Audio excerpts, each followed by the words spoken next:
एक और अभियान लिया है, आपको सुनकर के ताजुब होगा, और अभी अखबारों में उसकी अखबारों वालों की नजर नहीं गई है उस पर।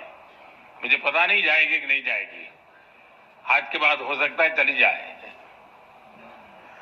आपको ये जानकर हैरानी होगी कि आज देश के बैंकों में हमारे ही देश के नागरिकों का 78,000 करोड़ रुपया,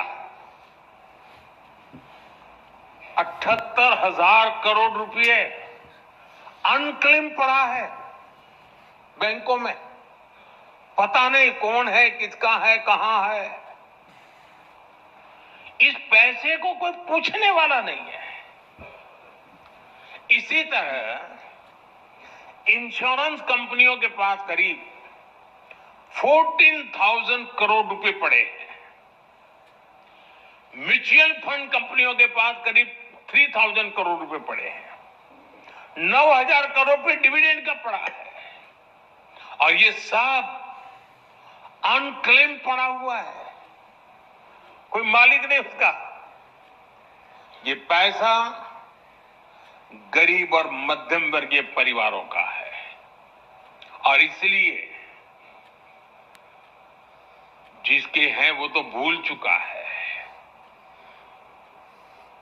हमारी सरकार अब उनको ढूंढ रही है देश भर में। अरे भाई बताओ, तुम्हारा तो पैसा नहीं था, तुम्हारे माँ बाप का तो नहीं था, कोई छोड़ के तो नहीं चला गया।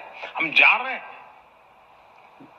हमारी सरकार उसके हकदार तक पहुंचने में जुटी हुई है, और इसके लिए सरकार ने स्पेशल कैंप लगाना शुरू किया है। लोगों को समझा रहा है कि भाई देखिए, कोई है, कोई अता पता आपके पैसे कहीं है क्या, गए हैं क्या।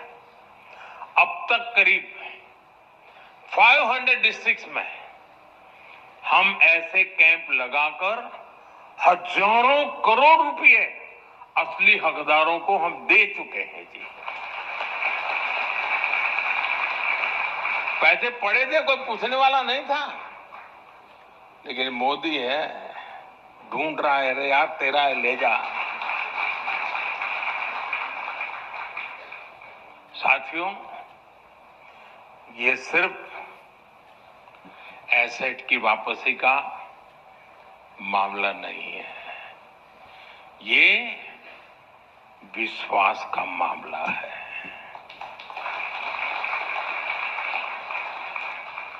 ये जनता के विश्वास को निरंतर हासिल करने की प्रतिबद्धता है,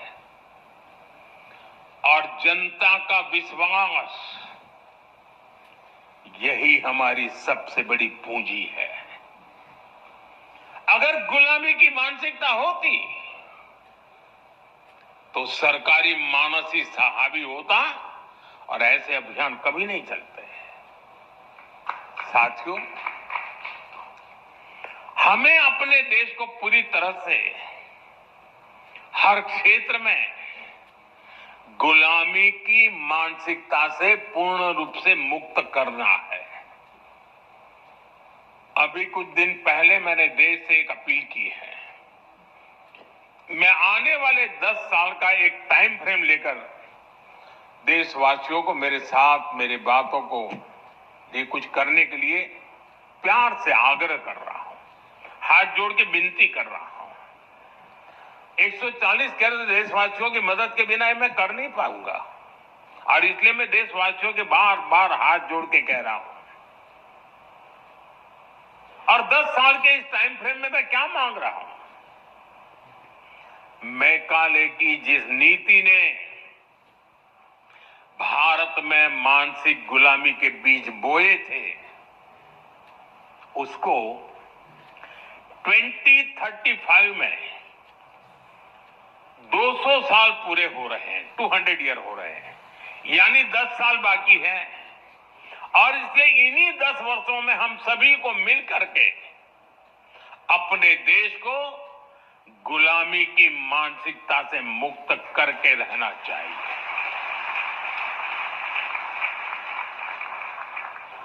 साथियों, मैं अक्सर कहता हूं, हम लीक पकड़कर चलने वाले लोग नहीं हैं। बेहतर कल के लिए हमें अपनी लकीर बड़ी करनी ही होगी। हमें देश की भविष्य की आवश्यकताओं को समझते हुए वर्तमान में उसके हल तलाशने होंगे। आजकल आप देखते हैं कि मैं मेक इन इंडिया और आत्मनिर्भर भारत अभियान पर लगातार चर्चा करता हूं। शोभना जी ने भी अपने भाषण में उसका उल्लेख किया। अगर ऐसे अभियान 4-5 दशक पहले शुरू हो गए होते तो आज भारत की तस्वीर कुछ और होती। लेकिन तब जो सरकारें थी उनकी प्राथमिकताएं कुछ और थी। आपको वो सेमीकंडक्टर वाला किस्सा भी पता ही है। करीब 50-60 साल पहले, 5-6 दशक पहले एक कंपनी भारत में सेमीकंडक्टर प्लांट लगाने के लिए आई थी, लेकिन यहां उसको तवज्जो नहीं दी गई और देश सेमीकंडक्टर मैन्युफैक्चरिंग में इतना पिछड़ गया। साथियों, यही हाल एनर्जी सेक्टर का भी है।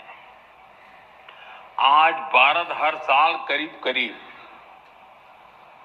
125 लाख करोड़ रुपए का, 125 लाख करोड़ रुपए के पेट्रोल, डीजल, गैस का इंपोर्ट करता है। 125 लाख करोड़ रुपया।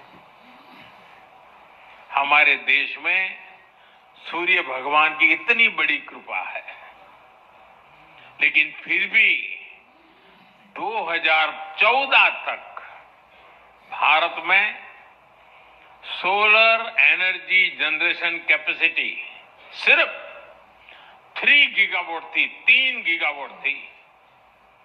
2014 तक की मैं बात कर रहा हूं, जब तक कि आपने मुझे यहां लाकर के बिठाया नहीं।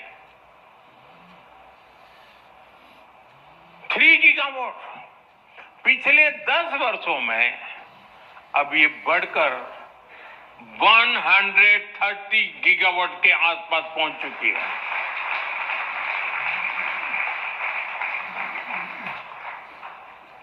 और इसमें भी भारत ने 22 गीगावाट कैपेसिटी सिर्फ और सिर्फ रूफटॉप सोलर से ही जोड़ी है। 22 गीगावाट एनर्जी रूफटॉप सोलर से। साथियों, पीएम सूर्य घर मुफ्त बिजली योजना